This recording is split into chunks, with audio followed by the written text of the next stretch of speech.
Good evening, fellow punters. The clock on the wall says 6:36 on Sunday evening. Back with a couple for tomorrow. I haven't been around on a Sunday evening, I think, for about 6 weeks. I just posted the selections for Monday up, and I think we were lucky, bar last week. I think we were lucky every Saturday or every Monday. But because I wasn't on yesterday evening, I said I'd do one this evening. I was away yesterday morning out of the traps early. I headed down to a match down in Quilty, down in Clare. It was a junior premier Munster semi-final. My tech man, as I do call him, was playing for Listow Limits, so I went down to lend support to him and the club. It was something that was done for me when I was starting off playing football. I like to see people coming to support me, and it's something that I'd like to do, passing on the same thing that was done for me early in my life. And then a big win. They're through to a Munster final against a Cork club in 2 weeks' time, and I hope to go to that as well.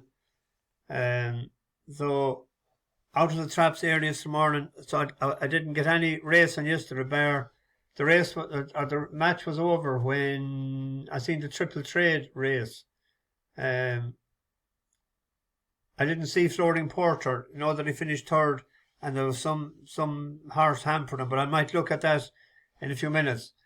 Didn't see Hador, but I'm getting sick of him not finishing, so I think he'll be on the easy list for a while. But I'll have a look at that race as well. I did say the night before that I hadn't much study put in, so I just put up 3 bus horses. There was a couple that would have made the short list to study, but I didn't do so. When I left Quilty yesterday, whatever was left in the kitchen area, I was absolutely starved because there was no tea. I thought there was a fella on the gate told me going in yesterday that there was a shop to get tea, but there wasn't. There was one down the road. He must be on about. I was there an hour before throw-in, and the legs were frozen off me coming out. So I was walking on eggs, walking out to the car. So I cleaned out those nuggets and whatever, sausage rolls, and I had a couple of cups of tea in Quilty and headed on, and made a wrong turn before I went into Milltown Malbay to bypass the town, shooting off to the right. But I made the second right instead of the first one, to the worst road, and it took me a long time to get to Innes. I got one of those fatigue bouts, so I let back the seat and I slept for between 45 minutes and an hour, grand and comfortable. And I went to outside Gort to where my aunt lives. I always make a visit if I can, but I missed her 3 out of the last 4 times because she wasn't there. It's not she was gone on the sauce or anything. It was just one of those things. But some of her sons, my cousins, were there, good characters. So we chatted them for a while and bit of bullshit talked, and I dropped them in then to Gort. They were going in for 1, and they had a taxi booked for 11:15. I'd say without fail that taxi didn't leave at 11:15, that it could have been 12:15 or it could have been 1:15, because them men don't like to drink in single digits. They like to reach the double digit figure when they're harshing pints into them. I've seen them in action before. They're great characters. One of them lives in Glanmire in Cork. The other lad was over from England. I think he's living in Bournemouth now, but they would have been born in Birmingham. And he used to have a pub, the Prince of Wales, in Moseley, their parents, for a long time. But as a result, it was 11:30 on I home, and I started studying for today. Didn't watch yesterday's races, and watching other stuff, and like it was 2:30, and then I set the clock for 5:45 to get up to watch Equinox in the Japan Cup. Absolutely hose up in second gear. Some harsh he is. I'd love to see him stay in training and go to the Prix de l'Arc next year. It would be another great excuse to go. Well, I think I'm going to go anyway. But definitely, if he was in the Prix de l'Arc next year, it'd be worth the trip. So as a result, I went back to bed then, and I meant to put up the two horses I had picked out for today. I meant to put them up until 10 o'clock before the eyes opened again. And we had a great winner in the first race, the Galway Gallivanter, a hurting choker. I said that to up the hurting chokers when he crossed the line, and that was the first ride over a national hunt for Colin Stone Walsh, and he was fierce lucky he was knocked off the track. I didn't realise until I seen the head on that he had to burst his way and barge his way in and bully his way in. Fair play to him. It was a faller, all right. A friend of mine sent me a text. He didn't know that I had put up a horse today, and he said that he was on the one that fell at 20s. I said we're going to catch him anyway. It didn't matter to rise him. And the other one then had finished behind Buddy one, and it had went out, had finished or had ran that race sort of third, and Gabby's Cross came from behind, passed him out, but that was his first run for Pádraig Roach, and I said he'll improve for the step up and trip. But I didn't want to see him. I knew we were goosed after 6 furlongs or a mile. To go out and do that, he never had ran any farther than he did the last day, and he got collared coming up the hill in Galway by Buddy one. And I was saying he won't keep going, and he didn't. And I had a grand bet at a €20 4 horses to be placed. The first three was up. The first horse was 3-1, which was the Galway Gallivanter. It had gone into over 800 for a score, and all he had to do was be in the first three. And was he hell? Mark Walsh, if you're listening, if you're watching in, come on, you owe us one now. You have to give us one sometime. That's the few times you have done that to me. But the other one, that was Spider. What was his name? Shadow Rider. But a nice winner. I drifted out to 11-1. That'll, I'd say, win another as well. We'll keep an eye on that. So a good way to end the week. So hopefully now, tomorrow, there's a few horses. Let me see. We're the 105 at Ludlow. I mentioned this before, Alphonso Grande. It opened up at 7-2 with 365, and that's only half an hour ago. To still 10 minutes ago, 50 minutes ago, to still 7-2. It's into 5-2. We see now. The green bookies was mean, as they're always, to open up 2-1, but that's a horse that we've been watching for a while. If we remember, no, that wasn't the race. This was the one in Thurles. He's last at this stage with the yellow cap and the noseband. The inside written along as Tom's Courage, tracked in by Call Me Rocky and then Must Be Dreaming. Tour Moment on the outside of Port Rashid and then Future Proof. In between the final two flights, and it's Dylan Lombardi in front. Kicks for Glory now, followed by Call Me Rocky, Must Be Dreaming, Tom's Courage, Port Rashid next, and they're followed by Future Proof. And trying to stay on late is the one we dream of, then Ricky Langford. Dylan Lombardi at the final flight, lands with a lead of less than a length. Port Rashid is throwing down the last challenge. Future Proof on the inside, battling it out. Dylan Lombardi and Port Rashid on the stand side, going to the line. Port Rashid edges Dylan Lombardi out of it. Then Future Proof. You got the old ban for that, the 40-day ban and the fine and the whole lot. Not trying. His last run was in Sligo. Where are we here? In Sligo. And it's rained. This horse needs good ground because it won in, it's on the rail there in yellow. But the ground was gone against Up it. front, Steliker with moving through now into second staging post. Alphonso Grande gets the split now in between horses, but still has a bit to do. At the last, Steliker from staging post. Alphonso Grande in third with work to do. And then Future Proof inside the final furlong. Steliker from staging post.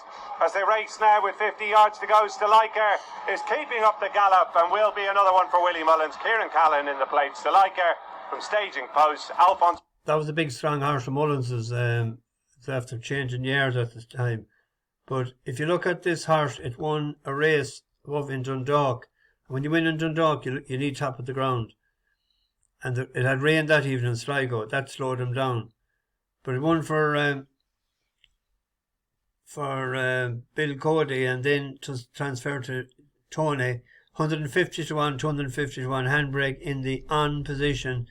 And then that was that run that we seen there at 14 to 1. It could have won that if it wanted to, but it didn't. And that was the last run there. They're sending it over. They must be sending it over for good ground. As you see, it was 93 the last day, and it's only 98. So normally the English handicapper puts them up about £8 or £9 going over. Because he's only put up this £5. That has to have a chance tomorrow. They have to be gone over to get the good ground. That's reading between the lines. So it's a win bet now. Tony is sending over as well. He's sending over in the 215. Where are we here? He's sending over Movie King. A horse that done us a good turn. Wasn't it in Down Royal? Down Royal, the 2nd of June. Jumped the last in about 7th or 8th place and weaved his way through and won. The same jockey as tomorrow. He's going over to ride it. That was off 90. It had a good run there and at 33 to 1 when it was third only beaten a length in Navan the 16th of September. And then it chased the last day of 89, but 95. So he's up £9. He's running off 104 tomorrow. But he needs good ground as well. So that's an each way bet at 11 to 2. I backed it each way there a while ago at 11 to 2. But you'd imagine when they're bringing the two jockeys and the two horses over, they're not going over for the fresh air. When we are mentioning Ludlow, in the first race in Ludlow tomorrow, there's a likeable sort that we backed before, Nathaniel Green, first run after coming off the flat. I think he went for 50,000. He's gone to Alistair Alpha, does particularly well at this track. It was rated at 1.90. Finished his last run there was 87. So that'd be similar to the horse that ran well last week in England, Burridge Road. Well, he was rated about the same. I said that wrong now, but I can't think of it. Burridge Road, is it? You know the one I'm on about. But Alistair Ralph, he's no winner in the last 11 or in the last 14 days, but he does well in Ludlow.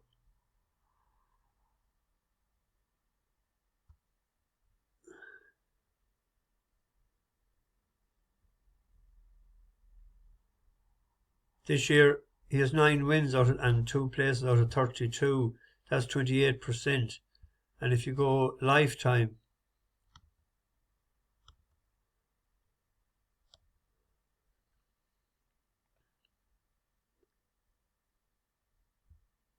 it's a good average. And his third top jockey is Johnny Burke, who's up tomorrow, a go-to guy. So at 5 to 1, 11 to 2, that'd be an each way bet maybe tomorrow in the first race, but I wouldn't go mental with it, whatever.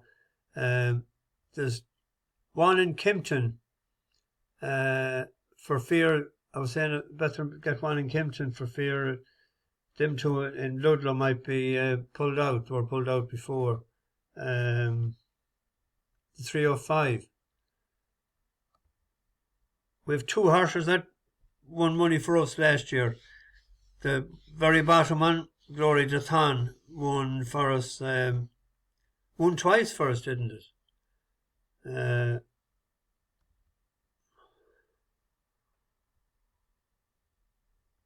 I think 11-2 and 5-1 was it? 11-2 and 5-1 won in April and May of last year. Aidan Coleman was riding it, but it ran poor enough the last day in November. In Newbury, it was pulled up, and there was money for that day as well. So our Jet won the 28th of December last year. I remember I was coming out of Limerick, or at Limerick races that day.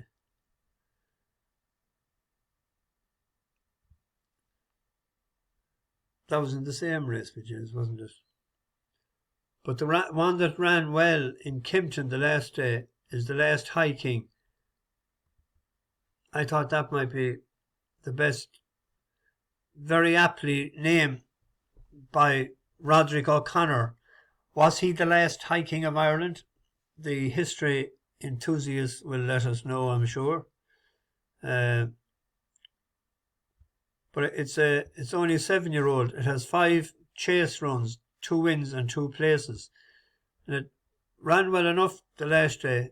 Where are we here? It was second. It got tapped for toe. There he is in the blue and yellow. He got tapped for toe, and before this, he was just catching up to them here. Jordan Naylor will know that he doesn't need to get to the lead as quick as he did the last day. Than virtually any stage of the contest. Mercy and Prince the leader. Corrigan Rock those travelling strongly towards the outside in second. Here comes the last high King, ridden very patiently. Rocco kicks in the turbo and racing up towards the line. It's Corrigan Rock who defeats the last high King. Terrific finish. In third was JJ Wright. He traded low and running after he jumped the last, but there's an extra couple of furlongs. Slightly worried that he mightn't get the distance, whereas our Jet will definitely get there. But he's only a 7-year-old. Now it's a good class race. It's a class 3. He's rated 134 now. Before midnight, decent old horse as well there as well. Good class race. I thought that might be a bet. There is another interesting one, a likeable sort, in the last race that we backed a couple of times last year, is Samuel Spade. And this won in Kempton first time out last year, but it was juveniles at the time. And he ran a very good race on his second run last January then, when he gave, I think it was £8 he was given to Perseus Way, who was a decent horse. Then he won after that, he was odds on big time. Ran in Cheltenham then in the Boodles. And sort of got sour after that, the other 2 runs. So he's freshened up since. Goes well at the track. If he didn't drift like a barge, he might be worth a few pound each way. 6-1, 15-2. There were a few bookies. Anyway, that's me. I think I've covered all I was going to say. Probably didn't either. Anyway, see you tomorrow night. Bash the bookies, over and out.